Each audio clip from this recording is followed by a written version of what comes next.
আল্লাহ আমার রব, এই রবি আমার সব, দামে দামে তুন মনে তারি অনুভব। তোমার দুনিয়াতে আমি যেদিকে তাকাই, অথই নিয়ামতে ডুবে আছি সবাই। পাক পাখালির গানে শুনি তসবি কলো রব, তসবি কলো রব। আল্লাহ আমার রব, এই রবি। আসসালামু আলাইকুম, আলহামদুলিল্লাহ, আসসালাতু ওয়াসসালাম আলা রাসূলিল্লাহ। প্রিয় দর্শক, আপনারা যারা দেশে আছেন প্রবাসে, সবাইকে জানাই অনেক অনেক প্রীতি ও শুভেচ্ছা। শুরু হলো আন্টিভি আয়োজিত অনুষ্ঠান আপনার জিজ্ঞাসা। আপনাদের সাথে আছি আমি জাইনুল আবেদিন আজাদ। আর আপনাদের মনে জায়গা প্রশ্নের জিজ্ঞাসার জবাব দিচ্ছেন বিশিষ্ট আলেম ডক্টর মোহাম্মদ সাইফুল্লাহ। আসসালামু আলাইকুম ওয়া রাহমাতুল্লাহি ওয়া বারাকাতুহু। প্রিয় দর্শক, চলুন তাহলে জিজ্ঞাসার জগতে। শুরুতে একটি ইমেল পাঠিয়েছেন মোহাম্মদ ফরিদ আহমেদ, ইসলামী বিশ্ববিদ্যালয় কুষ্টিয়া ঝিনাইদহ থেকে। লিখেছেন, 2021 সালের আগস্ট মাসে আমার বাবা মারা গিয়েছেন। আমি সবসময় আমার বাবার আত্মার মাগফিরাতের জন্য দোয়া করি, এমনকি নফল নামাজও পড়ি মাঝে মাঝে, এবং আরও দোয়া করি আমার বাবার যদি বান্দার হক সংশ্লিষ্ট কোনো গুনাহ বা ঋণ থাকে, আমাকে আল্লাহ যেন স্বপ্নের মাধ্যমে অবহিত করেন। আমি সেই ঋণ পরিশোধের চেষ্টা করব। আমি স্বপ্ন দেখেছি বাবা মারা যাবার প্রায় 1 মাস পর আমি বাড়ি থেকে বাইরে কোথাও গিয়েছি। একসময় মনে হলো আমি আমাদের গ্রামের স্কুল মাঠে, সেখানে আমি ছাড়া আরও অনেক মানুষ আছে। ইতিমধ্যে আমার মা আমাকে খুঁজতে বের হয়েছেন এবং আমাকে পেয়েছেন উক্ত স্কুল মাঠে। ওই মাঠ থেকে আসার পথে আমার বাবার কবর। তাই মাকে বললাম, চলো বাবার কবরটা দেখে যায়, এবং দেখতে এসে দেখি কবর একপাশে ভেঙে গিয়েছে। এবং আমি টর্চ লাইট দিয়ে কবরের মধ্যে বাবাকে দেখার চেষ্টা করছি, দেখতেও পেলাম। হঠাৎ দেখি বাবা কবরের উপরে উঠে চলে এসেছেন মৃত অবস্থাতেই। আমি এবং আমার মা খুব দ্রুত ঢেকে দেওয়ার চেষ্টা করছি, একসময় সফল হলাম ঢাকতে।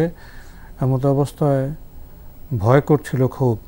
স্বপ্ন এখানেই শেষ। স্বপ্নটি দেখেছিলাম রাত 3টার দিকে।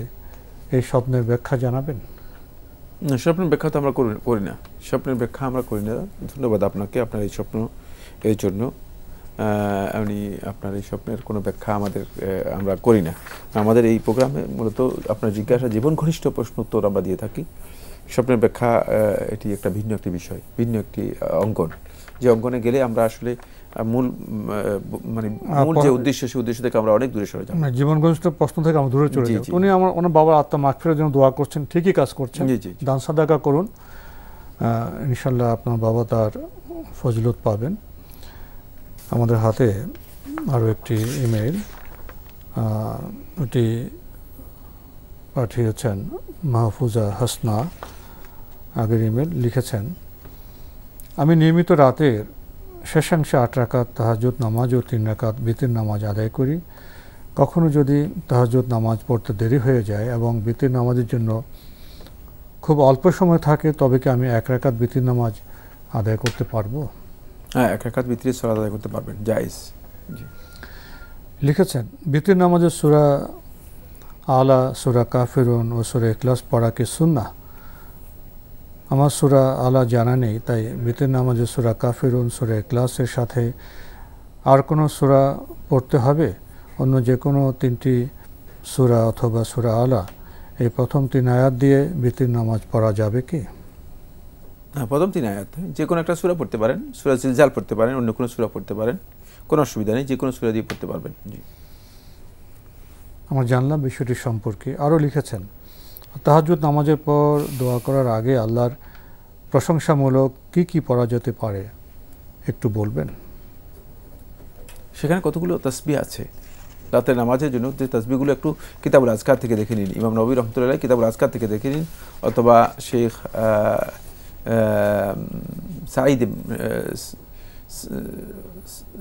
সাঈদ ইবনে ওয়াহাব আল কাহতানি রাহিমাহুল্লাহ তাআলা, তার কিতাব রয়েছে হিসনুল মুসলিম, সেখান থেকে দেখে নিন।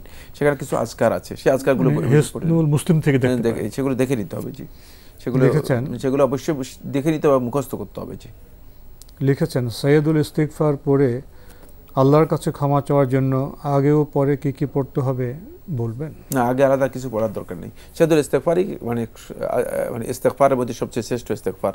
সুতরাং সৈয়দুল ইস্তিগফারের জন্য আগে আর কিছু পড়তে হবে, পরে কিছু পড়তে হবে, এটা শর্ত নয়। জি।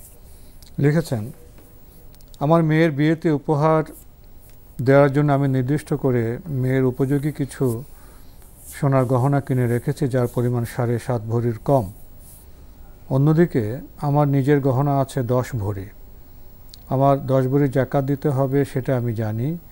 আমার মেয়ে এখনও অবিবাহিত চাকুরিজীবী এবং সে আমার কাছেই থাকে। আমার প্রশ্ন হচ্ছে আমার মেয়ের গহনা সহ কি আমাকে জাকাত দিতে হবে, অর্থাৎ আমার 10 ভরির সাথে আমার মেয়ের গহনা যোগ করে দুজনের মোট গহনার জাকাত দিতে হবে?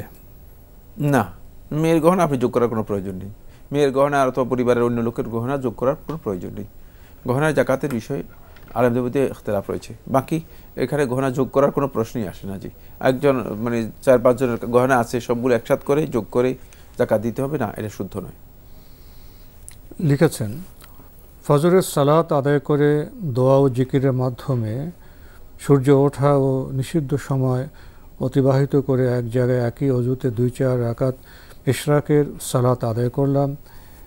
এরপর কি সূর্য উপরে উঠলে দুহার সালাত আদায় করা যাবে? যদিও ইশরাক ও দুহা একই সালাতের নাম। এরপর তিনি যদি ইচ্ছা করেন যে নফল সালাত তিনি আদায় করতে চান, আদায় করতে পারবেন। জি, সালাত তো হয়ে গেছে।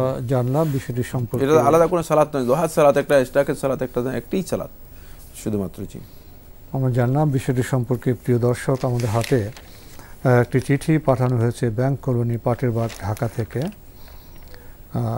লিখেছেন যারা রমজানে রাতে ঘুমায় না তারা কিভাবে পড়বে, এখানে বলা হয়েছে ঘুমের আগে পড়তে। এটা আসলে আপনার আগের প্রশ্নের সাথে জড়িত। ওই যে 2 রাকাত করে পড়লে 4 রাকাত নামাজ লাইলাতুল কদরের মর্যাদা পাওয়া যাবে, জি, ওই প্রসঙ্গে উনি লিখেছেন যারা রমজানের রাতেও ঘুমায় না তারা কিভাবে পড়বে। এখানে বলা হয়েছে ঘুমের আগে পড়তে, ওই 2 রাকাত 4 রাকাত লাইলাতুল কদরের মর্যাদা পেতে। লাইলাতুল কদরের মর্যাদা পেতে নয়, মানে আসলে মানে অনেকটা মানে এলোমেলো হয়ে গেছে আর কি, বুঝতে এলোমেলো হয়ে গেছে হাদিসটা সম্পর্কে।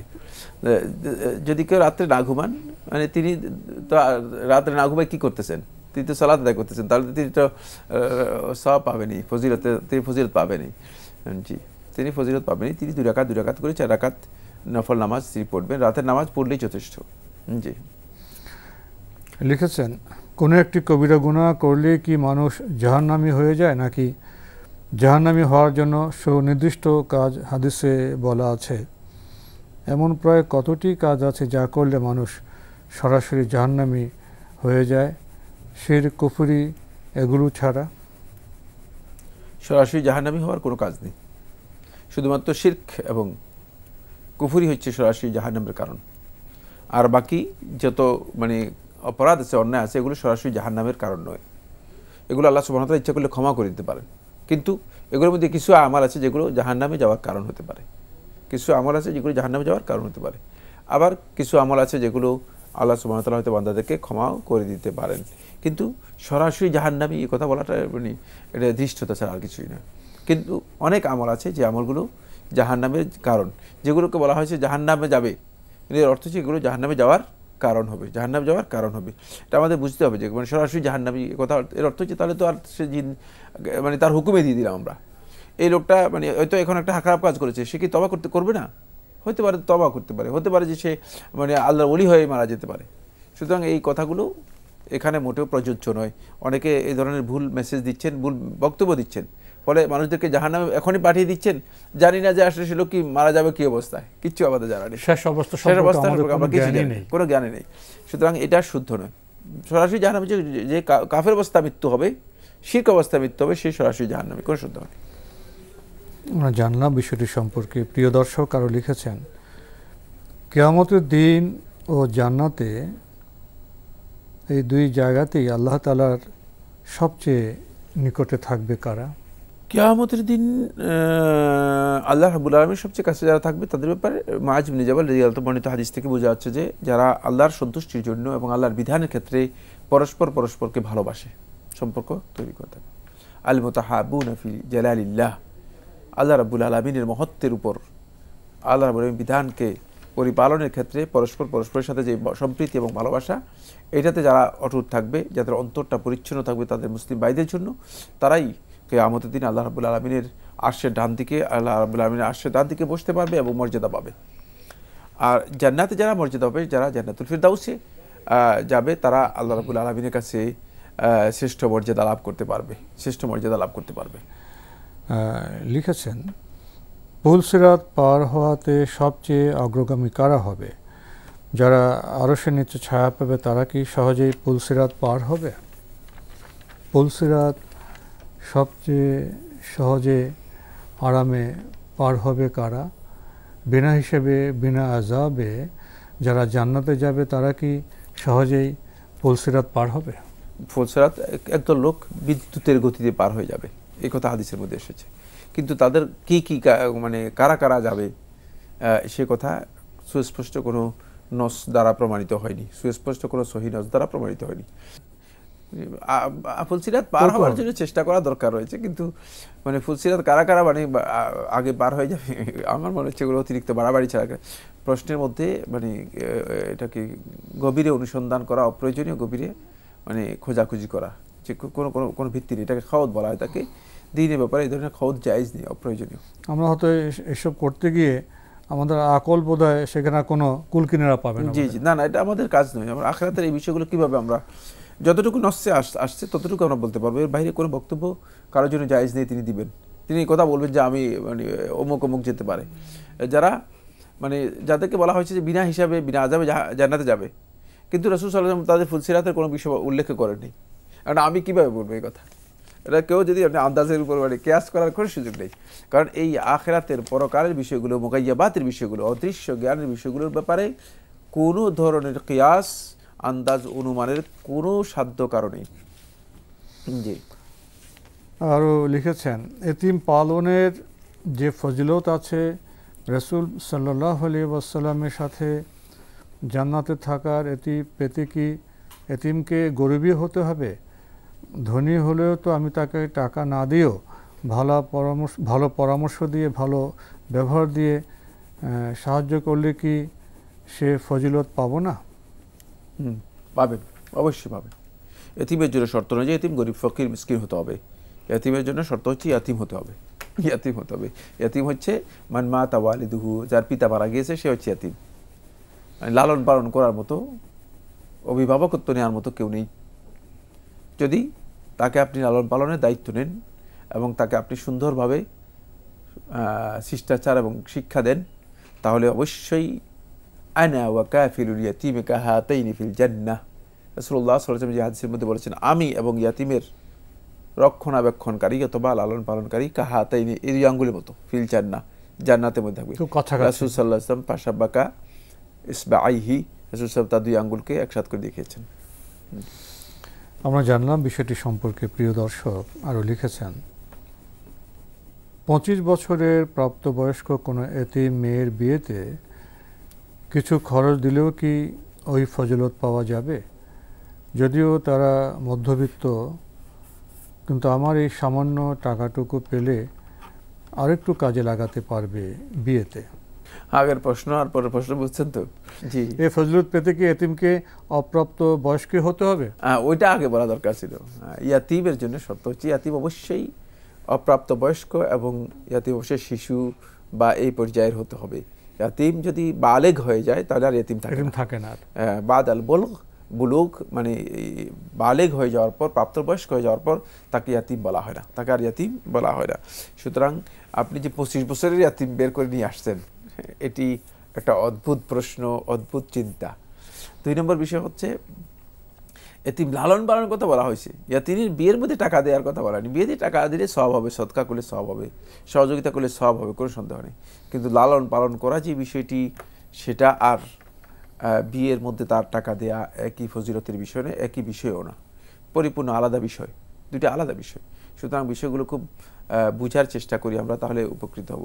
একটা হচ্ছে ইয়াতিমের লালন পালন, অভিভাবকত্বের কেউ নেই, তাকে লালন পালন করবে, সেই অভিভাবকত্ব গ্রহণ করা। আরেকটা হচ্ছে ইয়াতিম মানে একজন অসহায় ব্যক্তি, অভাবী ব্যক্তি, তার এটাকে কি বলা হয়, তাকে তার মানে অর্থের অভাব আছে, বিয়ে হচ্ছে না, তাকে সহযোগিতা করলেন, দুটি এক জিনিস নয়। সুতরাং ইয়াতিম বলে তাকে টাকা দিলে এতিমের লালন পালনের যে ফজিলত আসে সেই ফজিলত পাবেন, এটা সঠিক নয়। আরও লিখেছেন, কিয়ামতের দিন কাদের আমল শুধু ডিসপ্লে করা হবে কিন্তু হিসাব নয়?